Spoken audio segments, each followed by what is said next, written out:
3한3이라는 말 들어보셨나요? 사흘은 춥고 나흘은 미세먼지가 기승을 부린다는 겨울철 신조어인데요.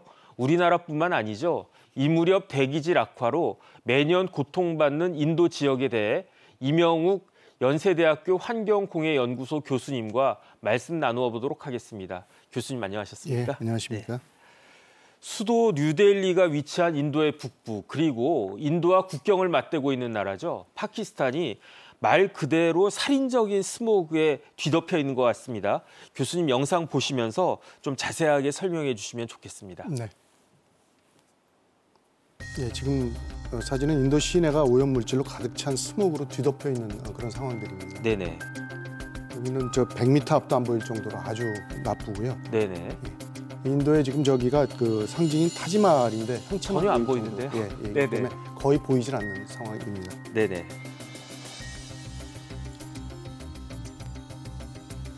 그래서 지금 현재 그 아마 시야 확보가 어려워서 항공편도 대부분 지연이 되어 있는 그런 상황이라고. 그러니까 비행기가 못 뜬다는 이야기네요. 네. बाकी दोपहर के टाइम तो बहुत ही ज़्यादा प्रदूषण हो जाता है, आँखों में जलन भी होती है, सांस लेने में थोड़ी सी दिक्कत आती है। 네, 상황이 지금 심각해져서 트럭의 시내 진입 같은 것들을 막고 있고요. 네네. 모든 건설 현장도 지금 중단을 한 상태라고 봅니다. 네네.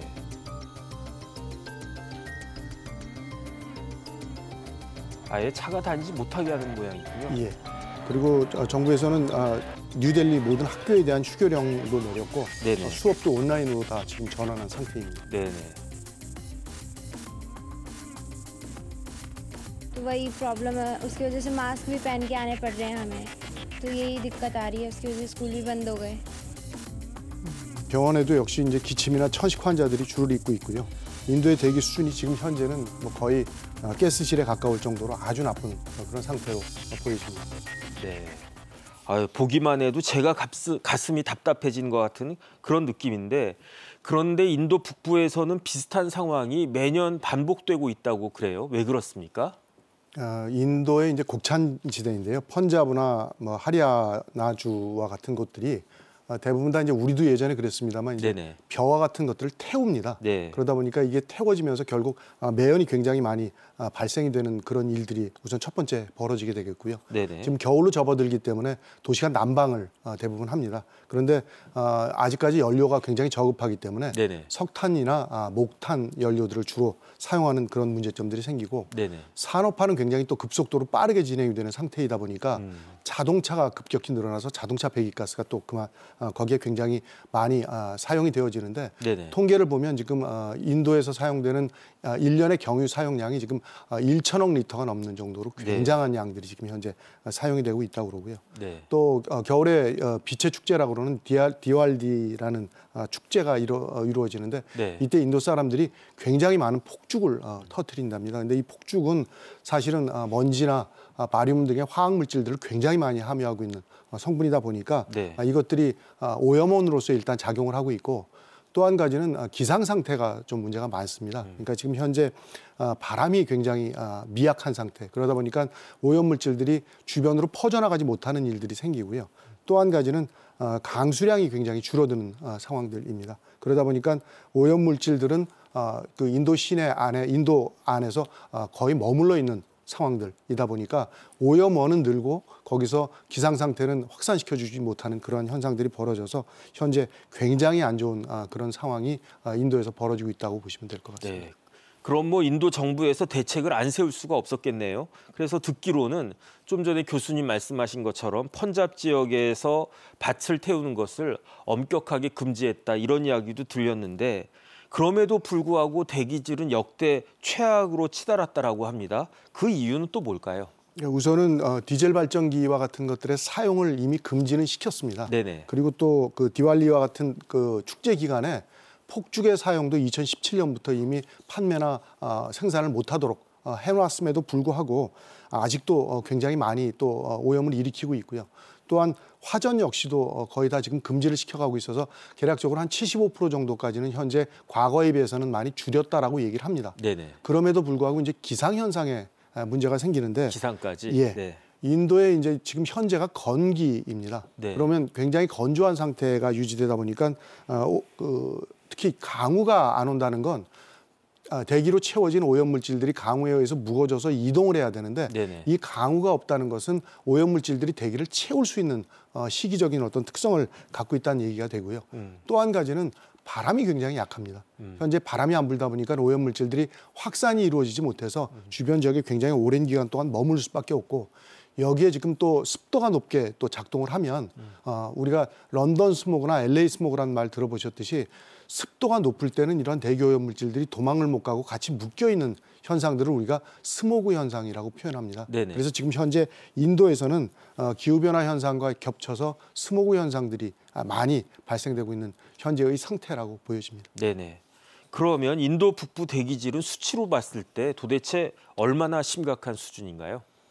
그러니까 우리가 대기오염 물질에 대한 여러 가지 물질들을 종합적으로 평가하는 지수를 만들었습니다. 네네. 그 중에 가장 대표적으로 쓰고 있는 것이 에어 퀄리티 인덱스라고 하는 AQI 지수와 같은 것들인데요. AQI. 예, 네. 이 지수의 의미는 뭐냐면 대기오염 물질 중에서도 PM2.5라고 하는 크기가 작은 먼지의 농도, 그다음에 PM10이라는 오염 물질의 농도, 그리고 오존이라는 물질의 농도, 그리고 질소산화물의 농도, 황산화물의 농도, 이 5가지의 물질의 농도를 종합을 해서 지수로 점수화를 한 것들입니다. 네네. 그래서 대기오염 지수라고 표현하는 것이 점수가 높으면 대기오염 물질의 상태가 아주 나쁘다는 의미를 갖고 점수가 낮으면 대기오염 물질의 농도가 낮아서 현재 사람들이 활동하기에 좋다라는 의미를 갖는 것들이라서 네네. 이 대부분의 관측은 지상에서 이제 측정을 하는 경우도 있지만 지상 위에서 위성 관측이 대부분 이루어집니다. 그래서 이제 위성에서 밑으로 쏜 빛에 의한 것들을 근거로 해서 탁도로 변환시켜서 계산하는 그런 방식들을 적용하다 보니까 네네. 일반적으로 지금 현재 그 인도의 AQI 지수가 500이 넘어가는 500이 넘어간다. 수준입니다. 그런데 우리나라는 어느 정도 되나요? 현재 요 비슷한 시기로 따지면 한 55 정도이니까 그러면 우리나라보다 한 10배 된다는 이야기네요. 오염 네네. 물질의 농도의 상태가 네. 한 10배 이상으로 나타나고 있다라고 보시면 돼서 네. 가장 대표적으로 우리가 지금 PM2.5라는 초미세먼지에 대해서 굉장히 관심을 많이 갖는데 뉴델리의 관측소에서 측정된 값이 최대 농도로 1117 마이크로암 퍼 큐빅미터가 측정된 값이 확인이 됐습니다. 네네. 이 1117이라는 숫자는 우리나라에서는 볼 수는 없는 값이고 우리나라가 미세먼지 대란이 일어났을 때가 보통 100에서 200 사이 정도의 네. 그 초미세먼지 농도를 나타냈었던 걸로 따지면 네네. 그 당시에 거의 뭐 한 다섯 배 정도로 나쁜 상태이다 보니까 AP통신 같은 경우에는 현재의 대기 상태로 인도에 대한 인구로 계산했을 때 연간 한 100만 명 정도는 대기오염 때문에 사망을 할 수 있다라고 지금 추정을 하고 있고 그러다 보니까 월드뱅크에서 발표한 자료로는 현재 뉴델리에 거주하고 있는 그 주민들의 수명은 대략 대기오염 때문에 한 8.5년 정도 네. 감소가 되고 있고 파키스탄인 경우는 한 4.3년 정도가 감소가 될 정도로 대기오염이 심각하게 건강에 영향을 주고 있는 상태라고 이 지수와 같은 것들로서 판단이 가능해진다고 보입니다. 네. 지금 좀 전에 보니까 AQI가 300만 넘어도 위험하다라고 했는데 인도는 500을 훨씬 넘는다 그 이야기네요. 네.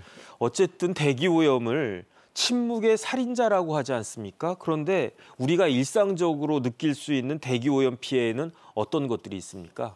우선 이제 대기오염은 우리가 숨을 쉬는 데 문제가 되는 것들이기 때문에 그렇죠. 호흡기 질환으로부터 출발을 합니다. 네네. 그리고 이 호흡기를 통해서 여러 가지 망가진 것들이 결국 혈관을 타고 가서 심혈관 계통의 질병들을 일으키고 최근에 와서는 이런 것들이 뇌까지 이동되는 여러 가지 현상들이 증명이 돼서 뇌질환이나 알레르기 질환 등등의 거의 뭐 모든 질병과 연관성들이 있다고 보시면 돼서 네. 심장병이라든가 뇌졸중, 폐암, 뭐 천식, 만성 폐쇄성 폐질환 뭐 이런 여러 가지의 것들이 다 작용을 하게 되고요. 현재의 대기 상태로 표현하면 담배보다 조금 적은 정도, 담배를 피는 정도의 건강 피해보다 조금 적은 정도의 피해가 인도에서는 그냥 보편화돼서 나타나고 있는 현상이라고 네네. 말씀을 드려야 될 정도이고 특히 이러다 보니까 이제 가장 피해를 먼저 받게 되는 사람들은 누구냐면 약한 사람들이 피해를 그러겠죠. 받겠습니다. 네네. 그래서 이걸 보통 우리가 민감군이라고 표현하는데 어린이라든가 노약자라든가 임산부 혹은 기저질환자와 같은 사람들이 전부 다 이런 피해의 대상들이 되겠고요. 네네. 특히 이런 것들은 이제 우리가 사람이 얼만큼 죽는다는 그렇게 와닿지가 않지만 경제적 손실로 돈의 피해가 얼만큼이다라고 표현하면 그래도 조금 더 쉽게들 이해를 하고 사람들이 이런 부분에 대해서 체감을 하게 되는데 지금 월드뱅크에서 2019년에 대기오염 피해에 대한 전 세계적인 양에 대한 것들을 계산해 놓은 게 8조 1천억 달러 정도입니다. 그러니까 우리나라 돈으로 변경을 시키면 한 1경 800조 원, 1경 800조 원 정도가 돼서 전체 전 세계 GDP의 6.1% 정도가 대기오염 때문에 일어나는 손실. 그러니까 결국 전 세계 모든 GDP의 6% 이상이 대기오염이라는 현상으로 인해서 건강을 잃게 되는 정도의 수준에 대한 경제적 가치라고 이해를 하시면 돼서 대기오염은 전 세계에서 고르게 나타나는 것이 아니라 아주 나쁜 나라에서 주로 나타남에도 불구하고 전체 전 세계의 경제의 6% 이상을 깎아먹는 그런 정도의 영향력 정도라고 이해를 하시면 될 것 같습니다. 글쎄요. 조 단위를 넘어서 경까지 가니까 아예 실감도 안 되고 어느 정도인지 가늠도 되지 않는 것 같습니다. 어쨌든 인도 북부만큼은 아니라고 하더라도 대기오염은 이미 세계적인 문제가 아니겠습니까? 세계적인 상황은 어떤가요? 전 세계적으로 놓고 봤을 때는 지금 현재 여러 가지 발표되는 자료들이 있습니다. 네네. 그 중에서도 가장 현재 나쁜 국가는 사실은 방글라데시가 1위이고요. 네네. 2위가 파키스탄, 그리고 3위가 인도입니다. 그런데 지금 왜 굳이 인도에 대한 이 내용들이 자꾸 부각이 되냐면 인구수가 워낙 많다라는 건데 14억 명이 넘는 인구수를 갖다 보니 많은 인구에서 많은 피해가 발생을 할 수밖에 없다라는 특성을 갖고 있고 특히 이제 인도와 같은 경우는 이제 경제 성장이 굉장히 빨라지다 보니까 화석연료의 사용량과 같은 것들이 급증을 하고 있다는 속성적인 어떤 특성을 갖고 있어서 지금 아이퀘어 같은 여러 가지 이제 그 자료들을 발표하고 있는 곳들의 내용들을 보면 전 세계적으로 이런 그 대기오염이 이루어지고 있는 지역을 WHO 기준으로 따지면 91% 정도 지역에 해당됩니다. 그러니까 전 세계의 거의 대부분의 지역들이 대기오염에 의한 피해들이 일어나고 있는 지역들이라고 봐야 되고요. 만약 이런 것으로부터 조금 자유로운 국가라면 대부분 이제 그 인구 밀집도가 낮은 곳들입니다. 그러니까 사람들이 별로 살지 않고 화석연료의 사용량이 적은 나라들.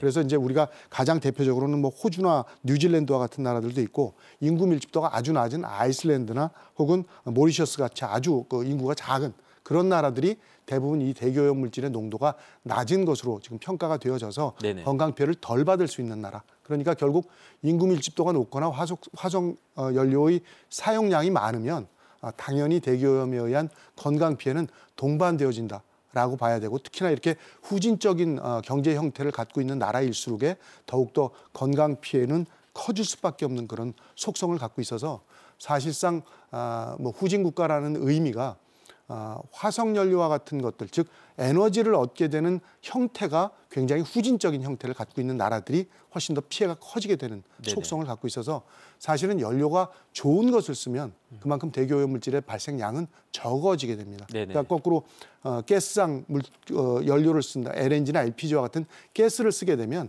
그만큼 불완전 연소율이 낮다는 것들이고요.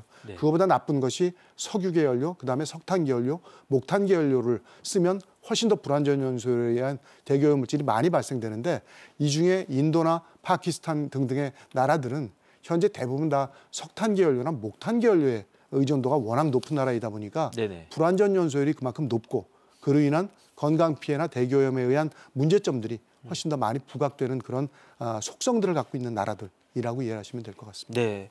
그래서 실제로 교수님 말씀하신 것처럼 초미세먼지로 인한 대기오염이 가장 심각한 도시 100개를 꼽아봤더니 그중에 무려 그 99개, 99개가 아시아 지역에 몰려 있다라고 하고 그중에서도 인도에 무려 83군데가 몰려 있다라고 했는데 그거는 결국 조금 전에 교수님 말씀하신 것처럼 인도가 인구도 많지만 그 많은 인구를 가지고 있는 인도가 경제 성장률이 지금 굉장히 빠르지 않습니까? 그걸로 인한 영향이 굉장히 크다고 볼 수밖에 없겠네요. 네, 우리나라가 이제 뭐 경제 성장률이 2.5%에서 이번에 2.1% 굉장히 좀 하향 조정이 될 수밖에 없는 정도였지만 인도의 경제 성장률을 지금 현재 7% 정도로 보고 있습니다. 그러니까 그 얘기는 거꾸로 얘기하면 굉장히 많은 에너지를 쓴다라는 얘기가 되기 때문에 일차적으로 산업화가 많이 이루어지고 있다라는 얘기입니다. 그러니까 현재 공장이나 오염물질을 많이 배출할 수밖에 없는 산업단지들이 급격히 늘어나고 있다라는 첫 번째의 속성이 있고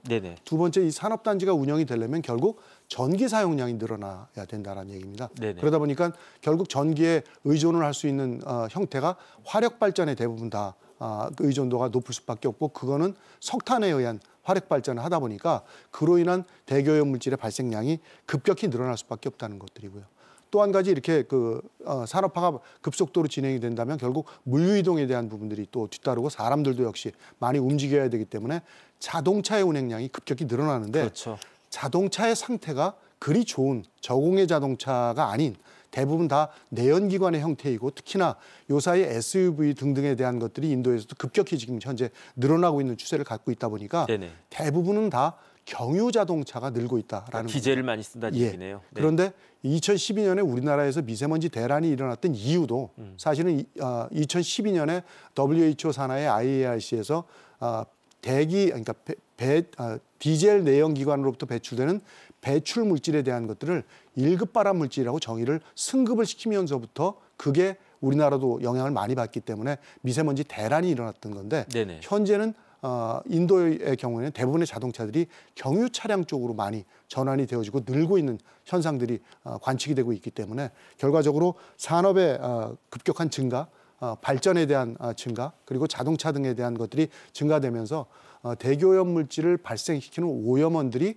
급격히 늘어나는 추세를 갖고 있는 것들이 바로 인도이다 보니까 결과적으로 연료 체계의 문제, 그래서 앞서 말씀드렸던 석탄 연료나 목탄계 연료를 주 연료로 쓰고 있는 인도의 입장에서는 급격한 대기오염이 증가되는 현상들을 막기가 굉장히 어렵다라는 문제점들이 있고 여기에 특히 이제 또 한 가지 최근에 문제점으로 부각되어지는 것이 결국 기후 변화, 지구 온난화라는 현상들입니다. 그러니까 이 지구에서 온도가 높아지거나 그로 인해서 급격한 여러 가지의 기상 이변들이 많이 발생을 하고 있는데 그것들이 결국 바람을 굉장히 줄인다거나 급격히 강우량이 줄어드는 등등의 현상들이 벌어지다 보니까 대기오염이 줄어들 수 있는 기상현상들이 악화되어 가는 일들이 많이 벌어져서 이러한 대기오염이 지속적으로 장기간 발생하는 현상들의 주요 원인으로 작용을 하고 있다라고 보는 것이 아마 가장 현재의 상태를 표현하는 데 정확한 표현이 될 것 같습니다. 그러니까 여러 가지 복합적인 이유가 있는 것 같다 그 생각이 드는데 네.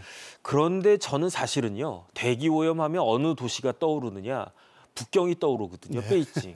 그래서 베이징 제가 옛날에 베이징 갔을 때에도 야 이거 참 심각하다 그런 생각을 했었는데 그런데 지금은 북경이 좀 많이 나아진 거 아닌가 그런 생각이 듭니다. 그 다음에 또 스모그 하면 떠오르는 도시가 런던이었는데 이렇게 베이징과 런던의 그 대기질은 많이 개선이 된 건가요?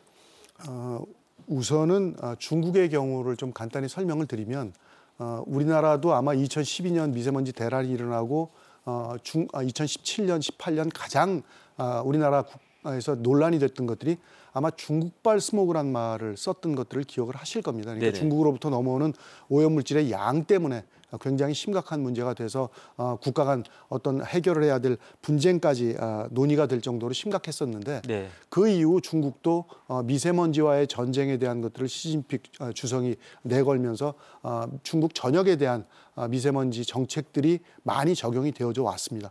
결국 연료에 대한 전환 정책이 가장 주요 정책이었고 특히나 중국도 많은 그 오염물질을 줄이는 행위를 이어져 갔고 특히나 최근에 와서 가장 큰 변화 중에 하나는 자동차의 급격한 변화입니다. 자동차가요? 예. 네네. 중국이 지금 전기차에 대한 보급률이 급격히 높아지고 있는 네네. 나라입니다.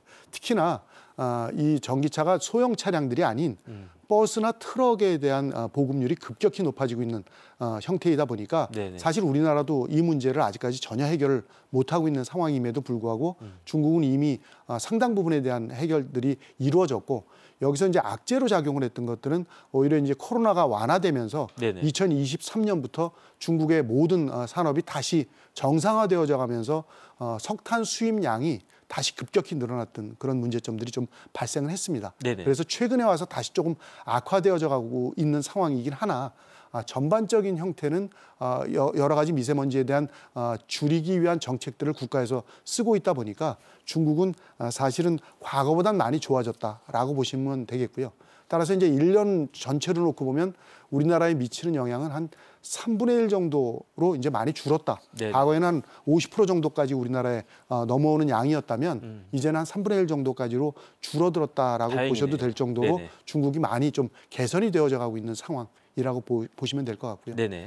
반면에 이제 이런 일들을 먼저 산업화 과정에서 겪었던 영국이라든가 뭐 프랑스라든가 많은 국가들은 대부분 런던 스모그, LA 스모그 등등 우리가 교과서적으로 많이 얘기하던 대기오염에 대한 아주 가장 대표적 에피소드라고 얘기하는 일들이 있었던 국가들은 이런 일들을 일찍 겪었기 때문에 네네. 연료 체제 전환에 대한 것들을 첫 번째 가장 큰 정책으로 전환을 시켰습니다. 그래서 아까 말씀드렸던 오염 물질을 덜 배출시키는 연료 쪽으로 전환시키는 일들, 특히나 탄소 중립 에 대한 것들 그리고 자연에서 얻을 수 있는 천연 에너지라는 쪽으로 많이들 에너지에 대한 전환을 했고 특히 이제 자동차 같은 경우도 우리나라도 빨리 쫓아가야 되겠습니다만 네네. 영국도 2030년부터는 내연기관 생산을 완전히 중단하겠다고 선언을 할 정도로 굉장히 적극적인 여러 가지의 정책들을 적용시키고 있어서 이미 런던이나 뭐 그 프랑스 파리와 같은 곳들도 과거에 비해서는 굉장히 좋은 상태의 대기오염 상태를 유지하고 있어서 거의 우리나라의 절반 정도라고 네네. 보시면 됩니다. 우리나라보다 절반 조금 넘는 정도의 수준의 미세먼지 등등의 대기오염 물질 상태를 유지하고 있어서 우리보다는 훨씬 더 좋아진 그런 국가의 형태들이 아마 이미 그 런던이나 이런 곳을 여행을 가보시면 느끼실 수 있을 거라고 생각을 합니다. 네.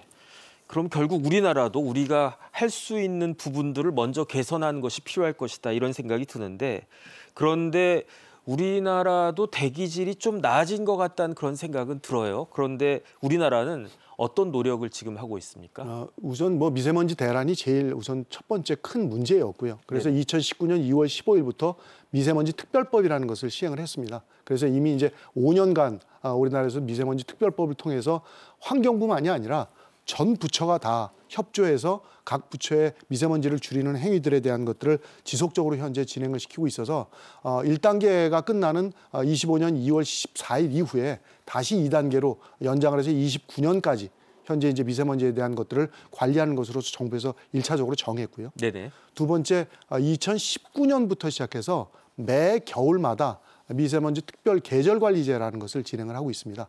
12월부터 이년 3월까지에 대한 기간 동안에 이 기간이 특히 이제 우리가 대기오염 물질의 배출량이 많아지고요. 네네. 기상현상으로서는 확산이 나빠지는 시기이고 특히나 중국 쪽에서 내려오는 편서풍 계열의 바람이 부는 시기입니다. 그러다 보니까 국외 유입량도 많고 국내 배출량도 많고 자연현상은 확산이 좋지 않은 시기. 그래서 이 시기를 미세먼지를 계절별로 관리하자고 그래서 미세먼지 계절관리제라는 것을 하고 있는데 네네. 이게 올해가 6차에 해당됩니다. 6차? 그래서 네네. 6번째 이제 대기오염 물질들을 줄여나가는 일, 특히 이제 미세먼지에 대한 것들을 줄이는 일들을 하다 보니까 그래도 상당 부분에 대한 것들이 어느 정도 개선이 되어졌지만 네네. 작년 PM 2.5가 우리나라 평균치가 18 마이크로암프 큐빅미터였습니다. 그런데 우리나라 연평균 기준은 현재 15 마이크로암프 큐빅미터이기 때문에 아직까지 기준을 달성하지 못하고 있는 정도 수준에 그치고 있어서 네. 아직도 많이 줄인 것은 사실이나 갈 길이 아직도 멀다라고 말씀을 드리는 게 아마 우리나라의 현 상태를 가장 대변해 주는 정도라고 말씀을 드릴 수 있을 것 같습니다. 네, 더 노력을 해야 될 것 같습니다. 네. 마음껏 숨쉴 권리, 경제 발전의 그늘에 가려져서는 안 되겠죠. 지금까지 도움 말씀에 이명욱 연세대학교 환경공해연구소 교수님이셨습니다. 교수님 나와주셔서 감사합니다. 네, 감사합니다.